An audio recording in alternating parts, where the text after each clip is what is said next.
English language ये है क्या? अब जरा समझा, मैं आपको थोड़ा सा बेसिक समझाते चलूं। इंग्लिश लैंग्वेज, जैसा कि हम सभी जानते हैं कि ये लैंग्वेज जो है ना, ये 1200 ईस्वी में डेवलप की गई, वो भी अंग्रेजों के थ्रू। 1200, आज लगभग 800 साल हो चुके हैं इस लैंग्वेज को, और ये ग्लोबल या इंटरनेशनल लैंग्वेज बन चुकी है।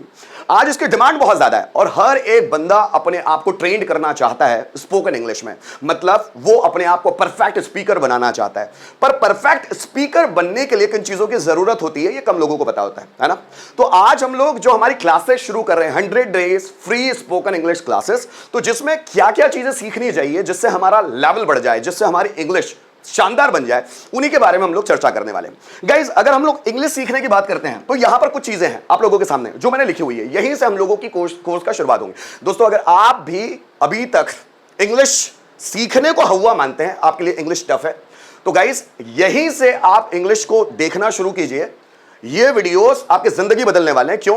क्योंकि इसमें सबसे इजीएस्ट वे में, सबसे इजीएस्ट मेथड के साथ पूरी चीजें आप लोगों को सिखाई जाएगी। Is it okay? अब इंग्लिश में देखिएगा, जब हम लोग इंग्लिश सीखने की शुरुआत करते हैं तो बहुत सारी चीजें होती है उसमें। जैसे इंग्लिश सीखने के कुछ लेवल्स हैं और हर एक स्टूडेंट, उनका एक लेवल होता है। जैसे आप लोगों का भी एक लेवल है। यहां पर मैंने कुछ लेवल्स लिखे हुए हैं, first level, second level, third level, fourth level और फिफ्थ लेवल। आप सभी किसी ना किसी लेवल पर होंगे। First level basic grammar, second level upper basic grammar, अब ये है क्या, ये उसके बारे में बात करूंगा मैं। Third level spoken activities, means if you are learning grammar but you are not practicing on those grammar structures, you are not trying to make the sentences, then all the activities will be useless. Right now I'm telling you what are the spoken activities, but for that you will have to watch for some time, you will have to listen for some time. जो third level होगा उसमें मैं आप लोगों को spoken activities क्या क्या हैं उसके बारे में मैं बात करूंगा। Fourth level semi advance things, मतलब इंग्लिश में आप स्पोकन एक्टिविटी करना शुरू कर देंगे, लेकिन उसके बाद भी ऐसी बहुत सारी एडवांस चीजें होती है जो हम लोगों को सीखना जरूरी होती है। सेमी एडवांस चीजें, मतलब जो ज्यादा एडवांस भी नहीं होती और बेसिक भी नहीं होती, जो ज्यादातर स्टूडेंट्स नहीं जानते। उसके बाद फिफ्थ लेवल में मैं बात करने वाला हूं advance thing of language, language की एडवांस चीजें क्या क्या होती है, और उसके बाद एक बंदा तैयार हो जाता है किसी भी लैंग्वेज को बोलने के लिए। देखिए गाइस, सबसे पहले अगर मैं बात करूं किसी भी लैंग्वेज को सीखने के लिए 4 एस्पेक्ट होते हैं, लिसनिंग, रीडिंग, स्पीकिंग और राइटिंग। ये 4 एस्पेक्ट होते हैं जिससे किसी भी लैंग्वेज को बोलना सीखा जाता है। अगर आप किसी भी लैंग्वेज को सीखना चाहते हैं, अगर आप हिंदी बोलना सीखना चाहते हैं, मराठी बोलना सीखना चाहते हैं, कोई और अदर लैंग्वेज सीखना चाहते हैं, या जिसकी मैं बात करूं जिसके लिए हम लोग सब यहां हैं, इंग्लिश के 4 एस्पेक्ट्स होते हैं, लिसनिंग, रीडिंग, स्पीकिंग और राइटिंग। अगर आप किसी एक एस्पेक्ट में एक्सपर्ट भी है और अगर 3 एस्पेक्ट में आप एक्सपर्ट नहीं हैं तो बहुत दिक्कत जाने वाली। कुछ लोगों का लिसनिंग सेक्शन बहुत ज्यादा शार्प होता है, लेकिन वो ज्यादा अच्छे नहीं होते रीडिंग में, वो ज्यादा अच्छे नहीं होते स्पीकिंग में, बोलने में, उनका प्रोनाउंसिएशन, उनका टोन, उनका एक्सेंट उतना ज्यादा अच्छा नहीं होता।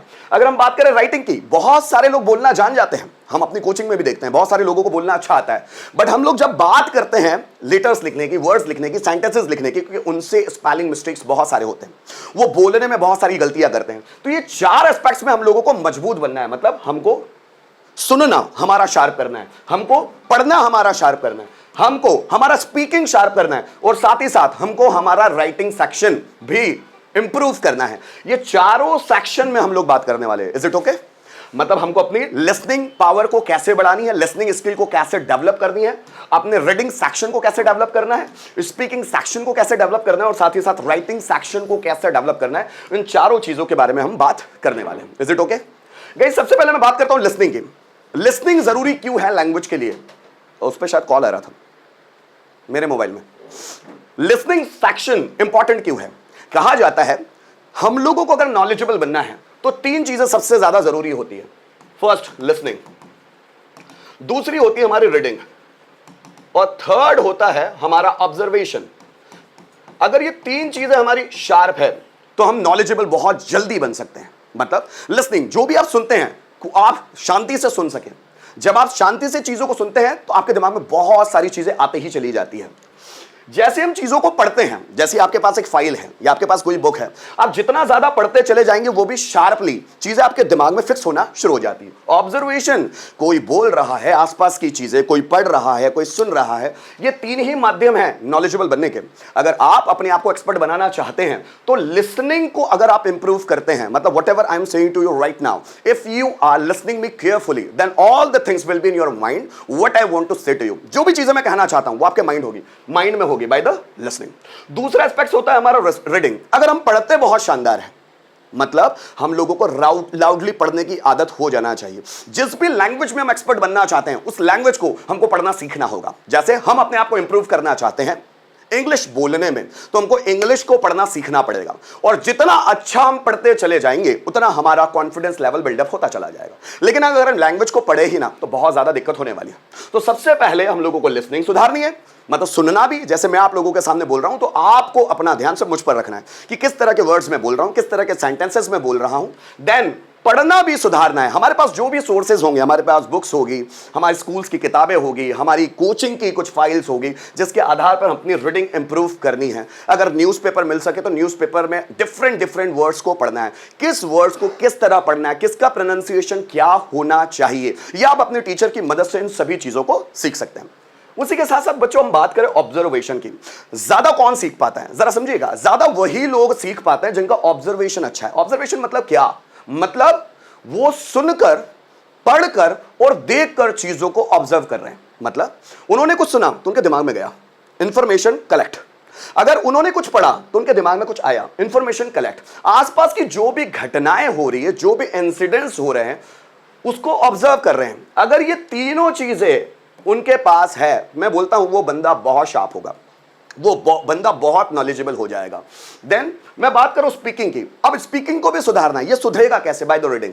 अगर आप किसी के साथ अच्छा कम्युनिकेट करना चाहते हो, इफेक्टिवली कम्युनिकेट करना चाहते हो, then you will have to focus on reading. Why? Because there will be no people around you with whom you can talk. There will be a lot of unknown people around you. If you want to improve your speaking power, then first you will have to initiate from your reading skill. आपको पढ़ना सीखना है। जितना पढ़ते चले जाएंगे उतना आपका स्पीकिंग लेवल स्ट्रांग होता चला जाएगा। ध्यान दीजिएगा, राइटिंग, हम जब तक लिखते नहीं है, कहते हैं हाथ की एक नस दिमाग में फिट होती है, हम जो लिखते हैं वो दिमाग में फिक्स हो जाएगा। ये कैसे होता है? ये साइंटिफिकली प्रूवन है कि हमारी हाथों की नसें माइंड से कनेक्ट होती है। जो भी चीज़ हम लिख लिख कर देखते हैं वो दिमाग में ऑटोमेटिक फिक्स हो जाती है। अगर आपको अपने आप को लैंग्वेज में एक्सपर्ट बनाना है तो ये चारों स्किल्स पर आपको कमांड करनी होगी।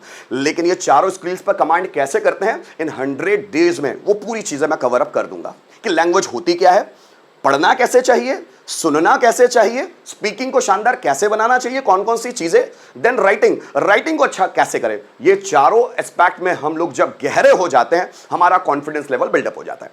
गाइस याद रखना, लाइफ में जितनी भी चीजें होती है हमारे कॉन्फिडेंस के बेस पर होती है। What I am going to speak before you, that is because of the confidence. मैं आपके सामने अभी आप लोगों को पढ़ा रहा हूं, जो कुछ भी बोल रहा हूं ये मेरी लाइफ की तपस्या है। What I learned in my life, in my past, that is the reason of this teaching. मैं इतनी कॉन्फिडेंटली क्यों बोलता हूं, जो भी चीजें मैं पढ़ाना चाहता हूं वो मेरे दिमाग में फिक्स कैसे है, on the basis of my working style which I did in my past experiences. और एक्सपीरियंसेस आए हैं काम कर करके, और जिस व्यक्ति के पास जितने एक्सपीरियंस हो जाते हैं वो व्यक्ति उतना ज्यादा कॉन्फिडेंट हो जाता है। जैसे मैंने आपको क्लासेस में भी बताने की कोशिश की है, अगर आप भी कॉन्फिडेंट बनना चाहते हैं तो दो चीजों को दिमाग में जरूर रखिएगा। दो चीजें क्या? आपको नॉलेज हासिल करना होगा उस फील्ड का जिसमें आप कॉन्फिडेंट बनना चाहते हो। दूसरा, उस फील्ड में ज्यादा से ज्यादा समय गुजारना होगा। नॉलेज और एक्सपीरियंस, ये दो चीजें ऐसी होती है, नॉलेज और एक्सपीरियंस, जिसके आधार पर व्यक्ति कॉन्फिडेंट बनता है। अगर हम विराट कोहली की बात करें तो विराट कोहली क्रिकेट में इतना ज्यादा कॉन्फिडेंट क्यों है? क्योंकि उसको क्रिकेट का नॉलेज बहुत ज्यादा है। किस बॉल को कैसे खेलना है, किस बॉल को किस डायरेक्शन में खेलना है, किस वे में खेलना है, किस बॉल को खेलना है या सिर्फ प्लेट करना है और किस पर शॉट लगाना है, उसको हर एक बॉल का नॉलेज है। और वो अपनी लाइफ के 12 से 15 साल दे चुका है इस फील्ड में। Miss he has a proper experience about this field. That is why Virat Kohli is so confident in playing cricket. जब हम विराट कोहली, रोहित शर्मा, रोनाल्डो, मेसी या दुनिया के ऐसे सभी एथलीट जो बहुत कॉन्फिडेंट नजर आते हैं, तो वो क्यों नजर आते हैं? क्योंकि उनके पास नॉलेज है और एक्सपीरियंस है। जब आपके पास भी नॉलेज और एक्सपीरियंस होगा किसी भी फील्ड का, वो फील्ड में आप झंडे गाड़ देंगे, बादशाह बन जाएंगे उस फील्ड के। तो नॉलेज और कॉन्फिडेंस ये दोनों बढ़ाना है, नॉलेज और एक्सपीरियंस दोनों बढ़ाना है for improving our confidence level. और जब कॉन्फिडेंस होगा फिर आपके इशारों से सिचुएशन घटती है, आप जो चाहेंगे वो होगा। सो गाइज, हम लोगों को अपनी लैंग्वेज को इंप्रूव करने के लिए इन चारों एस्पेक्ट पे काम करना है, लिसनिंग, रीडिंग, स्पीकिंग और राइटिंग। शुरुआत में अपनी यहां से करूंगा गाइस। जैसा कि मैंने बताया कि इंग्लिश सीखने के बहुत सारे लेवल्स होते हैं और कभी कोई टीचर इस पर ध्यान ही नहीं देता, सब अपना अपना पढ़ाना शुरू कर देते हैं। लेकिन यह बताना जरूरी है, मैं आपको लैंग्वेज से रूबरू कराऊंगा, बताऊंगा कि लैंग्वेज होती क्या है। पहले आप इसको समझें कि लैंग्वेज ऐसी भी नहीं है कि बहुत सिंपल है और ऐसा भी नहीं है कि बहुत टफ है। लेकिन जब हम किसी चीज को समझने लग जाते हैं तो उससे डर हमारा खत्म हो जाता है। जैसे ज्यादातर लोग भूत से डरते हैं, क्यों पता है? क्योंकि वो भूत के बारे में जानते नहीं हैं। जब वो भूत के बारे में जानने लग जाए ना, तो उससे डर भी खत्म हो जाए। अधिकतर लोग भगवान पे भरोसा नहीं करते, उन पे अंधविश्वास रखते हैं और उस अंधविश्वास के कारण उनके मन में डर है। और डर कभी भी इंसान को काम नहीं करने देता। अगर आपकी किसी भी चीज के बारे में समझ बढ़ जाए ना, तो उस चीज में कॉन्फिडेंस आ जाता है, डर खत्म हो जाता है। समझ बढ़ना, मैं आपकी समझ बढ़ाना चाहता हूं स्पोकन इंग्लिश के लिए, इंग्लिश बोलने के लिए।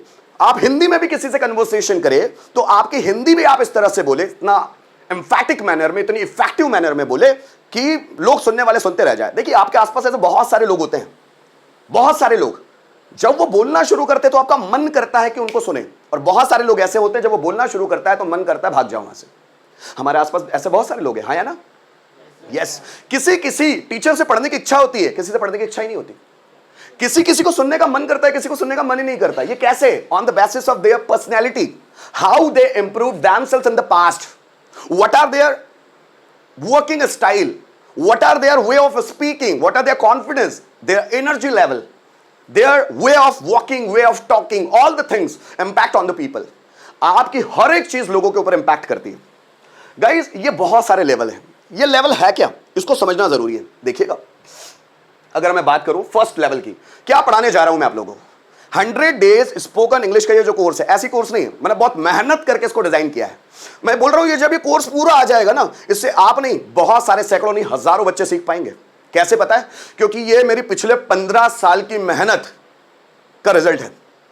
ऐसे नहीं डिजाइन किया मैंने, बहुत मेहनत की है इस कोर्स को डिजाइन करने में। फर्स्ट लेवल में क्या होता है, आप लोगों को क्या सीखना चाहिए जरा समझना। Imperative sentences. इंपरेटिव सेंटेंसेस क्या होते हैं? एम्फैटिक सेंटेंसेस क्या होते हैं? अब इंपरेटिव सेंटेंसेस अभी तक पढ़ाई गई नहीं है क्लास में। इंपरेटिव सेंटेंस जिसमें हम किसी से ऑर्डर देते हैं, किसी को या किसी से रिक्वेस्ट करते हैं, यहां आओ, कम हियर, वहां जाओ, गो देयर, मुझसे बात करो, टॉक टू मी, वो पेन रख दो, वहां रखो, keep that pen there. English sentences बनाओ, मेक इंग्लिश सेंटेंसेस। मुझसे बात मत करना, डोंट टॉक टू मी, यहां मत आना, डोंट कम हियर, कभी भी उसको सपोर्ट मत करना, नेवर एवर सपोर्ट हिम। ये क्या है? सब इंपरेटिव सेंटेंस। ये बनते कैसे हैं मैं उनकी बात करूंगा जब मैं इनको पढ़ाना शुरू करूंगा। एम्फैटिक सेंटेंस, जैसे मैंने बोला यहां बैठी है, सिट हियर, ये तो इंपरेटिव सेंटेंस है। लेकिन अगर मैं बोलता हूं यहां बैठी है, डू सिट हियर, मतलब जब ऑर्डर करना हो और वो भी बहुत गहरे मैनर में, वो भी बहुत एम्फैटिक मैनर में, that sentences are called emphatic sentence. ये होते क्या है मैं आपको आगे बताऊंगा। तो बेसिक चीजों में मैं आप लोगों को सिखाऊंगा इंपरेटिव सेंटेंस क्या होते हैं, एम्फैटिक सेंटेंस क्या होते हैं, टेंस क्या होते हैं। इंग्लिश लैंग्वेज में टेंसेस होते हैं, प्रेजेंट, पास्ट, फ्यूचर, और वो भी 4 तरह से बटे होते हैं, इंडेफिनिट या सिंपल, कॉन्टिन्यूअस, परफेक्ट और परफेक्ट कॉन्टिन्यूअस। मींस 12 तरह के टेंस होते हैं। ये टेंस होते क्या है, लैंग्वेज में इसकी इंपॉर्टेंस क्या है, सेंटेंस बनाने में किस तरह से काम आते हैं, ये 12 टेंस। मॉडल्स भी बहुत सारे बेसिक मॉडल्स होते हैं, जैसे can, could, will be able to, should, must, ought to, has to, have to, had to, will have to, use to, need to, dare to, may, might, will, shall, would. ये सब basic models की category में आते हैं। आपके language को improve करने में इनका बहुत बड़ा कंट्रीब्यूशन रहेगा। Then verb of to be. Verb of to be simple तरह के जो सेंटेंसेस आते हैं, जैसे मैं डॉक्टर हूं, वह टीचर है, वह खेत में है, तो ये जो नॉर्मल तरह के सेंटेंसेस हैं उसको बनाते कैसे हैं, मैं आपको वर्ब ऑफ टू बी में सिखाने वाला हूं 3 टेंसेस में। Verb of to be 3 tense में बनाए जाते हैं। जैसे प्रेजेंट टेंस क्या होता है, पास्ट टेंस, फ्यूचर टेंस। जैसे मैं अगर बोलता हूं कि मैं डॉक्टर हूं, तो ये प्रेजेंट टेंस है, आई एम अ डॉक्टर। मैं डॉक्टर था, आई वाज अ डॉक्टर। मैं डॉक्टर होगा, I will be a doctor. मतलब टू बी 3 टेंस में कैसे बनाए जाते हैं, उनके सेंटेंसेस कैसे होते हैं, बनते क्या क्या है, पूरा डिटेल में पढ़ाने वाला हूं ये फर्स्ट लेवल में। Then verb of to have. Verb of to have भी 3 टेंस में बनाए जाते हैं, प्रेजेंट, पास्ट और फ्यूचर। सेंटेंसेस कैसे होते हैं? जैसे मेरे पास कार है, उसके पास बैंक बैलेंस है, क्लास में 40 स्टूडेंट्स हैं, स्टूडेंट्स के पास मेरा अकाउंट नंबर है, मेरे पास तुम्हारा एड्रेस है, मेरे 2 बड़े भाई है, उसके पास कॉन्फिडेंस है, मेरे पास बहुत एनर्जी है, उसे फीवर है, राम को कैंसर है, उसे मलेरिया है, मुझे टाइफाइड है। इस तरह के जो सेंटेंसेस होते हैं वर्ब ऑफ टू हैव में पढ़े जाएंगे। इसके साथ साथ ही अगर मैं बात करूं, बहुत सारी अगर सेंटेंसेस हम लोग बनाना चाहते हैं टेंस मॉडल्स में, हमको बहुत सारी बेसिक वर्ब्स की जरूरत होगी। उठना, बैठना, खाना, पीना, सोना, जागना, आना, जाना, ये होती क्या है उस पर बात करूंगा। बेसिक स्पोकन रूल्स, बहुत छोटे छोटे से रूल्स होते हैं, ना तो जो टेंस आते हैं, ना जो मॉडल्स होते हैं, ना टू बी होते हैं, ना टू हैव होते हैं। ऐसे बहुत सारे छोटे छोटे सेंटेंसेस होते हैं जो डेली रूटीन में बात करने के लिए बहुत ज्यादा जरूरी होते हैं, पर चूंकि हम लोगों को पता नहीं होता उन सेंटेंसेस को ट्रांसलेट कैसे किया जाए, इसलिए हम बातों को सही तरह से लोगों के सामने नहीं कर पाते। बहुत सारे बेसिक स्पोकन रूल्स होंगे जो हमारी डेली रूटीन में कन्वर्सेशन के लिए बहुत ज्यादा जरूरी होते हैं, उन पर बात करेंगे। Hindi to English translation. आप सबसे पहले जब ये सेंटेंस बनाना सीखते हैं तो आपको ये आए कि हम कोई हिंदी का सेंटेंस हमारे पास है तो उसको इंग्लिश में ट्रांसलेट कैसे करें। किसी भी तरह का सेंटेंस हमारे पास आए और ये हमें आना चाहिए कि हम उसको कैसे ट्रांसलेट करें। English to Hindi translation. कोई इंग्लिश का सेंटेंस है आपके सामने, आपको यह समझ में आना चाहिए कि इसका हिंदी क्या होगा, पर यह सब आएगा कैसे? ये सब पढ़ने से। ये फर्स्ट लेवल होगा आपका। इसके बाद मैं बात करूंगा सेकंड लेवल की। फर्स्ट लेवल में और भी बहुत सारी चीजें होगी जिस पर मैं बात करता हूं, जिसमें हमको बेसिक वोकैबुलरी सीखनी होगी। जस्ट फॉर एग्जांपल, दरवाजे को क्या बोलते हैं? डोर। खिड़की को क्या बोलते हैं? पर्दे को क्या बोलते हैं? पर्दे को कर्टन। क्या बोलते हैं? कर्टन। मैंने बोला सुई धागे को क्या बोलते हैं? सुई को निडल, धागे को थ्रेड। जस्ट फॉर एग्जांपल मैं बात करूं, जैसे मैंने बोला हमारे दरवाजे के सामने एक कपड़ा रखा रहता है जिस पर हम पैर पोंछ कर आते हैं। क्या चीज है वो? डोरमेट। क्या कहा जाता है उसको? डोरमेट। हमारे आसपास की जितनी भी चीजें हैं, बेसिक वोकैबुलरी हमको आना चाहिए। हम इंग्लिश बोलना सीखना चाहते हैं तो हमारी आसपास की जो भी चीजें जो हम हिंदी में बोलते हैं उसको सबसे पहले इंग्लिश में आए। अगर वो इंग्लिश में आ जाती है तो हमारी इंग्लिश इंप्रूव होगी। कॉन्फिडेंस ऐसे ही आएगा जब हम थोड़ी थोड़ी चीजें सीखते हैं चले जाए। बेसिक वोकैबुलरी क्या होती है? सब्जियों के नाम क्या होंगे, किचन में यूज करने वाले सामानों के नाम क्या होंगे, फ्रूट्स के नेम क्या होंगे, बॉडी पार्ट्स के नाम क्या होंगे, सब बेसिक वोकैबुलरी। बेसिक नाउन्स, अलग अलग तरह के नाउन्स होते हैं। नाउन्स होने क्या चाहिए हमको कैसे पता होने चाहिए। बेसिक एडजेक्टिव्स कौन कौन से होते हैं, बेसिक एडवर्ब्स कौन से होते हैं, बेसिक प्रेपोजिशन कौन कौन से होते हैं, बेसिक कंजक्शन। ये लेवल सिर्फ फर्स्ट लेवल है, मतलब इसमें इतनी चीजें आप लोगों को पता है। जैसे आप लोग जो अभी पढ़ रहे हैं ना, वो उतना ही जानते हैं आप जितना बेसिक में है अभी तक। अगर मैं बात करूं सेकंड लेवल की, सेकंड लेवल में मैं आपको पढ़ाऊंगा वो चीजें जो इससे आगे हैं। मतलब वो कौन सी चीज है, जरा समझने की कोशिश कीजिएगा। Second level, upper basic grammar, मतलब ग्रामर सीखने के बाद जिन चीजों की जरूरत पड़ती है वह ग्रामर सीखने के बाद, मतलब जो हम बेसिक चीजें सीख जाते हैं ना, उनके बाद किन चीजों की जरूरत पड़ती है। हमको यह पता होना चाहिए कि दिस का इस्तेमाल कैसे किया जाए, दैट का इस्तेमाल कैसे किया जाए, दीज क्या चीज होती है, दोस क्या चीज होती है, देयर का क्या यूज है, इट का क्या यूज है। बेसिक चीजें हैं जिसको हम लोग डेमोन्स्ट्रेटिव प्रोनाउन एडजेक्टिव्स के रूप में जानते हैं। देन मी कैसे इस्तेमाल होता है, यू कैसे इस्तेमाल होता है, us, them, him, her, it, name, इसको बोलते हैं ऑब्जेक्टिव प्रोनाउंस। इनका इस्तेमाल कैसे होता है शायद क्लास में पढ़ाया था मैंने कल के दिन, है ना। साथ ही साथ जैसे समझिएगा, माय को कैसे इस्तेमाल करते हैं, योर को, अवर को, देयर को, हिज को, हर को। क्या इनमें फर्क है कि ये मी और माई में फर्क है? यस है। उसमें डिफरेंस क्या है? ये जो मी होता है ना, ये ऑब्जेक्टिव प्रोनाउन होता है, और ये जो माय होता है ना, ये पसेसिव एडजेक्टिव्स होता है। अगर ये सिंगल आ रहा है तो उसको भी प्रोनाउन बोला जाता है, लेकिन जब ये किसी नाउन के साथ आ रहा है तो उसको पसेसिव एडजेक्टिव्स बोला जाता है। फर्क क्या है बाद में बात करेंगे। साथ ही साथ अगर मैं बात करूं मेरे बच्चों, क्या ये वर्ड आपने देखे हैं कभी? Mine, your, ours, theirs, his, hers, names, क्या वर्ड्स देखे आप लोगों ने? इनका इस्तेमाल क्या मी, माई और माइन एक ही चीज है कि अलग अलग है? सब अलग अलग है। जब मैं उसको डिटेल में पढ़ाऊंगा आप लोगों को तो हर एक चीज समझ में आएगी। माई सेल्फ का इस्तेमाल कैसे करते हैं, योर सेल्फ का, योर सेल्फ और योर सेल्फ के बीच डिफरेंस क्या होता है, अवर सेल्फ क्या होता है, them self, him self, her self, it self, one self होता क्या है, इस्तेमाल कैसे होता है, जिनको हम एम्फैटिक या रिफ्लेक्सिव प्रोनाउन के रूप में जानते हैं। साथ ही साथ अगर मैं बात करूं, बहुत सारी ऐसी चीजें होती है जो हम बेसिक तो पढ़ लेते हैं लेकिन उसके बावजूद हमको समझ में नहीं आती। वो चीजें क्या होती है? Difference between this and that. This और दैट के बीच में डिफरेंस क्या होता है, डिटेल में पढ़ने वाले हम लोग। डिफरेंस बिटवीन देयर एंड ये देयर, दोनों की स्पेलिंग देखो अलग अलग है। ये देयर और ये देयर, दोनों में डिफरेंस क्या है? Difference between past simple tense and present perfect tense. Past simple tense और प्रेजेंट परफेक्ट टेंस में डिफरेंस क्या होता है? Difference between past simple tense and past perfect tense, कि पास्ट सिंपल और पास्ट परफेक्ट में डिफरेंस क्या होता है? Then difference between past simple versus used to, कि यूज्ड टू और पास्ट सिंपल एक ही है कि अलग अलग है? इसमें डिफरेंस देखेंगे। यूज्ड टू और वुड में डिफरेंस देखेंगे, क्या ये एक ही है कि अलग अलग है? इसी तरह अगर आगे हम बात करें, बहुत सारे लोगों के दिमाग में ख्याल दौड़ता है प्रेजेंट कॉन्टिन्यूअस टेंस और प्रेजेंट परफेक्ट कॉन्टिन्यूअस टेंस एक ही कि अलग अलग है? अलग अलग है।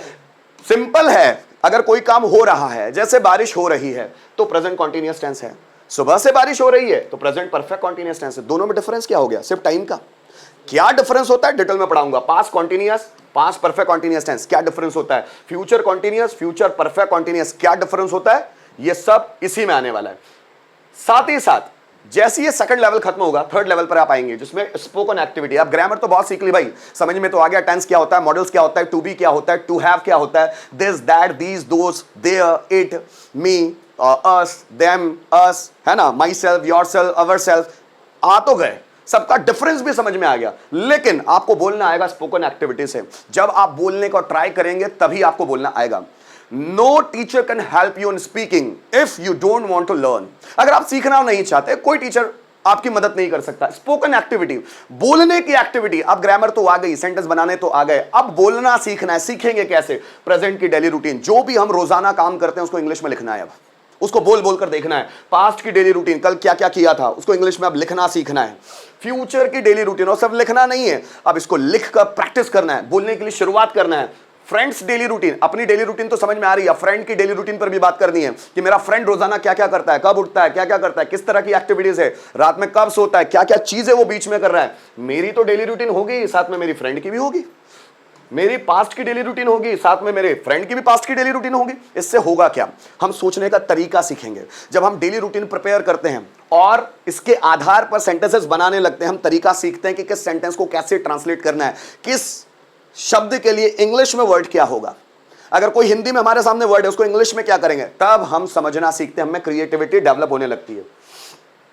इसके साथ साथ ही how to introduce ourself, अपने आप को इंट्रोड्यूस कैसे करें, हमको सीखना है कि हम अपने आप को इंट्रोड्यूस कैसे करें, अपना इंट्रोडक्शन कैसे दें, अपने आप को इंट्रोड्यूस कैसे करें। How to introduce our friend, अगर हमको अपने आप को इंट्रोड्यूस करना है, ये तो एक चीज है। हम अपने बारे में सब कुछ जानते हैं, बड़ा आसान होता है अपने बारे में बोलना, लेकिन ये भी टफ होगा जब आप इसको इंग्लिश में प्रिपेयर करेंगे। वो सीक्वेंस वाइज कुछ भी बोल देना, उससे कोई वैल्यू नहीं होती। जब हम बोल रहे हैं और मीनिंगफुल बोल रहे हैं और सीक्वेंस वाइज बोल रहे हैं, तभी लोगों के ऊपर एक इंपैक्ट आता है। गाइस, अपना इंट्रोडक्शन देना, अपने फ्रेंड का इंट्रोडक्शन देना, दोनों में फर्क है। How to introduce in a school and college, जब हम स्कूल या कॉलेज में जाते हैं तो अपने आप को इंट्रोड्यूस किस मैनर में करना चाहिए। इंट्रोडक्शन कोई ऐसी चीज नहीं कि एक ही प्रिपेयर कर लो और काम हो गया, नहीं। जब हम स्कूल या कॉलेज में अपने फ्रेंड सर्कल के साथ होते हैं तो वहां अपने आप को इंट्रोड्यूस कैसे करें। How to introduce in any interview, अपने आप को किसी इंटरव्यू में इंट्रोड्यूस कैसे करें। How to introduce in any party and function, अगर हम किसी पार्टी या फंक्शन में जाते हैं तो अपने आप को इंट्रोड्यूस कैसे करें। सबके तरीके अलग अलग हैं, वो तरीके मैं सिखाऊंगा आपको। डिस्क्राइब द थिंग, किसी भी चीज को डिस्क्राइब कैसे करते हैं, आप समझ रहे हो। जैसे मोबाइल है, मोबाइल पर इंग्लिश बोलना सीखना है। So how to create the thoughts on the mobile by which we can just prepare the topic। एक मार्कर ले लिया, अब मार्कर के बारे में कौन कौन सी चीजें हम बोल सकते हैं, उसको इंग्लिश में डिस्क्राइब करना सीखना है। पहले लिखना सीखना है, फिर बोलना सीखना है। And it is very easy technique to prepare any topic. If you know how to describe the things, then topic making topic will be very much easy for you. Guys, how to prepare any topic, किसी भी topic को prepare कैसे किया जाता है, उसकी कुछ techniques होती है। If you know the techniques, then all the topics will be easy for you. So no teacher can teach you how to prepare a topic, but I will teach you, I will tell you in which manner we have to prepare a topic by which we can just prepare a very influential topic by which people can be attracted by you when you speak something। guys, इसके साथ साथ अगले की अगर मैं बात करूं, fourth level में सेमी एडवांस थिंग। अब सेमी एडवांस थिंग्स है क्या? जब मैं आपको इंट्रोडक्शन, डेली रूटीन सब कुछ पढ़ा दूंगा, आएगी कुछ advance thing. Verb of to be जो पढ़ते हैं ना, उसमें भी एडवांस चीजें बहुत सारी होती है। मैं डॉक्टर हूं, आई एम अ डॉक्टर, मैं डॉक्टर था, आई वाज अ डॉक्टर, मैं डॉक्टर होगा। नॉर्मल बोलो, नो प्रॉब्लम एट ऑल, आप बोल सकते हो। मैं डॉक्टर हूं, आई एम अ डॉक्टर, मैं डॉक्टर था, आई वाज अ डॉक्टर, मैं डॉक्टर होगा। पर मैं अगर बोलूं मैं मुझे डॉक्टर होना चाहिए, I should be a doctor, yes exact, मुझे डॉक्टर होना चाहिए था, I should have been a doctor, मुझे डॉक्टर होना ही चाहिए, I must be a doctor, मुझे डॉक्टर होना ही चाहिए था, I must have been a doctor. सैनिकों को बॉर्डर पर होना चाहिए, soldiers ought to be on the border, सैनिकों को बॉर्डर पर होना चाहिए था, soldiers ought to have been on the border. शायद वो डॉक्टर हो सकता है, ही में बी अ डॉक्टर, शायद वो डॉक्टर हो सकता था, ही में हैव बीन अ डॉक्टर। अगर मैं डॉक्टर होता, if I were a doctor, अगर मैं डॉक्टर होता, if I had been a doctor, ये सब एडवांस टू बी है। जैसे देखो, मुझे खेत में होना चाहिए, I should be in the farm, मुझे डॉक्टर होना चाहिए, I should be a doctor, दोनों टू बी के सेंटेंस है। एडवांस टू बी बहुत बड़ा मैटर है। टू बी कोई छोटी मोटी चीज नहीं है, बहुत डिटेल में हर एक चीज पर हम कमांड करेंगे, बेसिक और advance to be, to have, basic और एडवांस। जैसे मैंने बोला मेरे पास कार है, सेंटेंस क्या बनेगा? मेरे पास कार थी, मेरे पास कार होगी, I will have a car. ठीक है, अगर मैं बोलूं मेरे पास कार होना चाहिए, I should have a car, मेरे पास कार होनी चाहिए थी, आई should have had a car, I should have had a car, ये है क्या? अब ऐसे बहुत सारे एडवांस पैटर्न हैं, should have had, must have had, ought to have had, may have had, might have had, can have had, could have had, ऐसे बहुत सारे एडवांस पैटर्न्स हैं, बहुत सारे। अगर मेरे पास पैसा होता, इफ आई हैड मनी, अगर मेरे पास पास्ट में पैसा होता, इफ आई हैड मनी, बहुत सारे पैटर्न्स है। काश मेरे पास प्रेजेंटेशन स्किल होती, so I wish I had a presentation skill.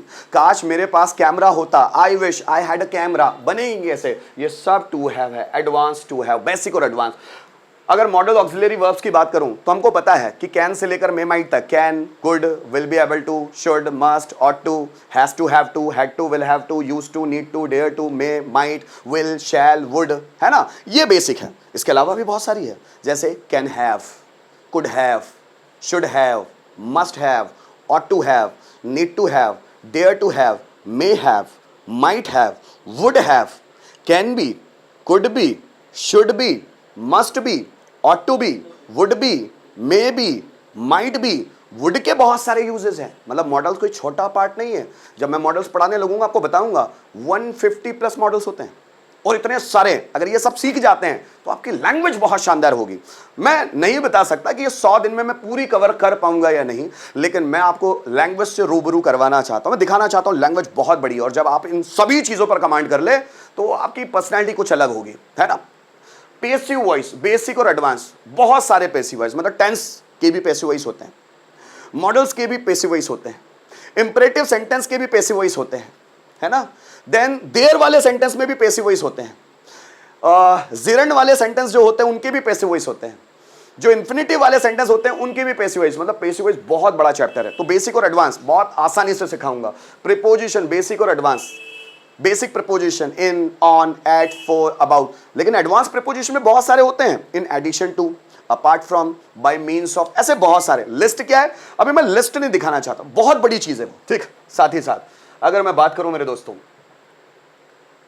Conjunction, basic और एडवांस कंजक्शन क्या होते हैं? कंजक्शन, बट का मतलब होता है पर, बिकॉज क्योंकि, है ना, अदरवाइज वरना, दैट इज वाई इसलिए, है ना। कंजक्शन होते हैं बेसिक और एडवांस। क्या चीजें होगी पढ़ाते वक्त? वुड के बहुत सारे यूजेस, लगभग 50 से ज्यादा यूज, इंटरजेक्शन के यूजेस, सब्जेक्ट वर्ब एग्रीमेंट, कब कौन से सब्जेक्ट के साथ सिंगुलर हेल्पिंग वर्ब लगती है, कब प्लूरल, ये सब्जेक्ट वर्ब एग्रीमेंट में पढ़ाऊंगा। क्वेश्चन टेक क्या चीज होते हैं, जैसे आप समझना, मैं बोलता हूं तुम डॉक्टर हो, है ना, अब हम बोल रहे हैं ना, ये है question tag. You are doctor, aren't you? तुम बाजार जाते हो, है ना, you go to market, don't you? मैं तुम्हें रोज पढ़ा रहा हूं, है ना, so I am teaching you every day, ain't I? तो ये जो एंट आई, आरंट यू, है ना, डोंट यू, डिडंट यू, जो लास्ट में लगते हैं क्वेश्चन टेक, जिससे हम मीनिंग निकालते हैं, है ना। होगी क्या चीजें बताऊंगा, WH फैमिली वर्ड्स और उनके उपयोग। बहुत सारे WH वर्ड्स होते हैं, यहां लिखे हुए नहीं है, मैंने बताऊंगा कि उनके वर्ड्स कौन कौन से होते हैं, उनके मीनिंग क्या क्या होते हैं। अब ये जो WH वर्ड्स है ना, ये क्वेश्चन बनाने के भी काम आते हैं और कंजक्शन के तौर पे कनेक्टर्स के रूप में भी इस्तेमाल होते हैं। कैसे, उस पर मैं बात करूंगा।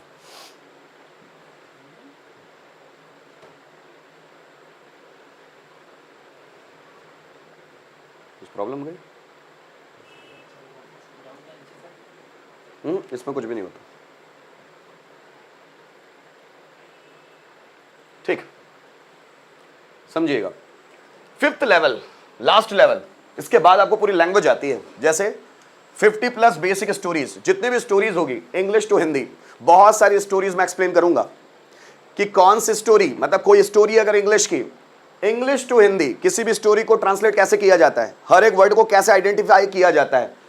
Then Hindi to English stories भी बताऊंगा। कॉजिटिव टेंसेस, कॉजिटिव टेंस क्या होता है, टेंस एक अलग टाइप के होते हैं causative, causative models, causative passive voice, advance structure, almost लगभग 500 से ज्यादा आपको स्पोकन रूल्स पढ़ाने होंगे ताकि आपकी लैंग्वेज पावरफुल बन सके। पार्ट्स ऑफ स्पीच, जिसमें नाउन क्या होता है, प्रोनाउन क्या होता है, एडजेक्टिव क्या होता है, एडवर्ब क्या होता है, वर्ब क्या होता है, प्रपोजिशंस क्या होता है, कंजक्शंस क्या होते हैं, इंटरजेक्शंस क्या होते हैं, ये पूरी लैंग्वेज है। न्यूज़पेपर रीडिंग, यहां मैं न्यूज़पेपर की कटिंग्स लूंगा, पार्ट लूंगा इसके अंदर, और आपको सिखाने की कोशिश करूंगा कि न्यूज़पेपर को रीड कैसे करते हैं। न्यूज़पेपर को रीड ही करते आ जाए तो वैसे ही हम अच्छे स्पीकर बन जाए। अभी न्यूज़पेपर उठाकर देखिए, the Hindustan times, the times of India, ऐसे न्यूज़पेपर उठा के देखो, 2 सेंटेंस भी समझ में नहीं आएंगे। पता है क्यों? क्योंकि हमारी बेसिक कमांड है ही नहीं, और बेसिक कमांड के साथ साथ जब एडवांस कमांड आने लगती है तो हम न्यूज़पेपर भी पढ़ने लग जाते हैं, उसमें भी समझ में, क्योंकि उसमें हायर लेवल वोकेबुलरीज है। वो है क्या, मैं इसके साथ साथ समझा दूंगा। Narration, direct narration, indirect narration. 12th class में ये साल कितने लोगों ने 12th क्लास पास की? लास्ट ईयर कितने लोगों ने 12th क्लास कंप्लीट की? हाथ ऊंचे कीजिए। बहुत सारे ने, है ना? नरेशन पढ़ाए गए होंगे स्कूल में? नहीं पढ़ाए गए।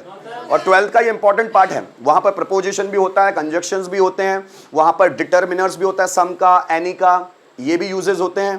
देन नरेशंस होते हैं, ये सब इंपॉर्टेंट पार्ट है। ठीक है, नहीं पढ़ाया गया, डिटेल में पढ़ाऊंगा। एंटोनिम्स, विरोधार्थी शब्द पढ़ें कभी? विरोधार्थी शब्द, एंटोनिम, सिनोनिम, समानार्थी शब्द बोलते हैं, पर्यायवाची शब्द, सिनोनिम्स, होमोनिम्स, बहुत सारे एक ही वर्ड है, अलग अलग टाइप के, प्रोनाउंसिएशन से मीनिंग अलग, पैरोनिम्स, होमोग्राफ्स, होमोफोन्स, इडियम्स, लोकोक्तियां, मुहावरे, फ्रेजेस, देन प्रोवर्ब्स, कहावतें, अलग अलग टाइप की।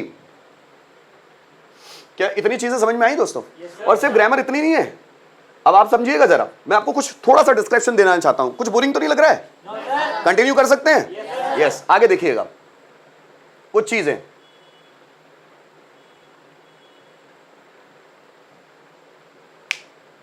जैसे मैं आप लोगों को बता रहा था मेरे बच्चों, नाउन, और नाउन के टाइप देखिए आप। नाउन के टाइप हम डिटेल में पढ़ेंगे कि नाउन 5 तरह के नाउन होते हैं। प्रॉपर नाउन क्या होता है, कॉमन नाउन क्या होता है, कलेक्टिव नाउन क्या होता है, मटेरियल नाउन क्या होता है, एब्स्ट्रैक्ट नाउन क्या होता है। इसके साथ साथ countable noun, countable noun, uncountable noun. ठीक है, ये होते क्या है नाउन्स, बहुत सारी डिटेल चीज है। लैंग्वेज पूरी बारीकी से आप सीख, क्या आप लैंग्वेज को सुपरफिशियली सीखना चाहते हैं या बहुत डिटेल में सीखना चाहते हैं? और डिटेल में तभी सीखा जा सकता है जब आप रोज क्लासेस अटेंड करेंगे, रोज लाइव आएंगे, रोज जो मैं बता रहा हूं उसको प्रैक्टिकली सॉल्व करेंगे, उनको प्रैक्टिकली ट्राई करेंगे डेली रूटीन में। Language is not such a thing if you are learning it in your daily basis, but if you are not practising, language can not be spoken by you. Language तभी बोली जा सकती है जब आप उसकी daily routine में practice, दुनिया का कोई भी अच्छे से अच्छा टीचर आपको पढ़ाए, लेकिन अगर आप उस लैंग्वेज की प्रैक्टिस नहीं कर रहे तो वो आएगी नहीं।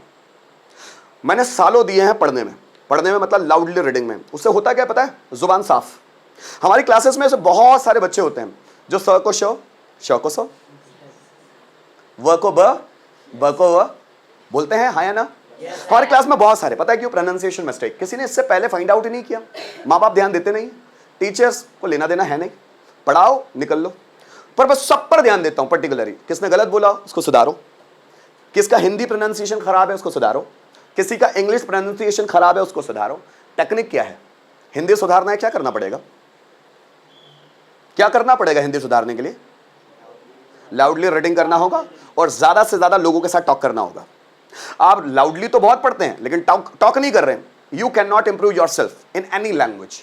If you want to improve your Hindi language, so what you will have to do? You will have to read loudly that particular language.